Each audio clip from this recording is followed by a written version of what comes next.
Alors, en Thaïlande, une explosion dans une usine de feux d'artifice dans le centre du pays a tué au moins 20 personnes. Exactement, et le bilan des morts n'est pas encore immédiatement clair, mais risque de s'alourdir. Des images capturées dans la province de Soufan montraient le site situé dans le champ des riz, autrement vite nivelé à plat à l'exception des bris. L'explosion donc survient à moins de 2 mois du nouvel an chinois, période de forte demande de feux d'artifice.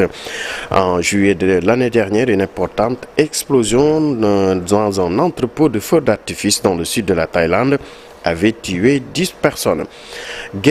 La guerre Israël-Hamas, les médicaments destinés aux otages sont entrés à Gaza. Israël multiplie les raids aériens dans le sud de la bande où les médicaments pour les otages aux mains du Hamas ont pu rentrer dans le cadre d'un accord négocié par la France et le Qatar. Israël a intensifié donc son offensive à Khan Younes, la principale ville du sud de la bande de Gaza, après un accord donc entre Israël et le Hamas.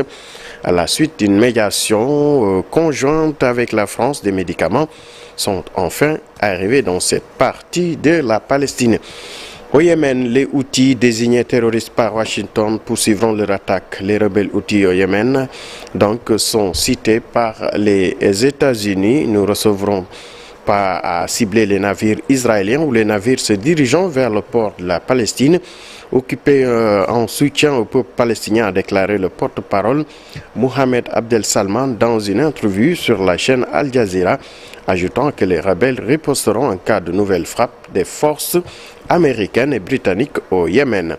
En Suisse, le gouvernement s'est dit victime d'accords pro-russes après la visite de Volodymyr Zelensky. Le gouvernement donc a annoncé que plusieurs sites du gouvernement ont été piratés. Donc l'attaque a été revendiquée par le groupe No Name qui avait déjà pris pour cible l'administration fédérale en juin 2023. Et pour terminer, en Italie, les créateurs italiens des médias sociaux pourraient bientôt être soumis aux règles que les médias traditionnels, aux mêmes règles que les médias traditionnels lorsqu'ils publient leur contenu en ligne. Les activités des influenceurs devaient être soumises au contrôle de l'autorité italienne des communications.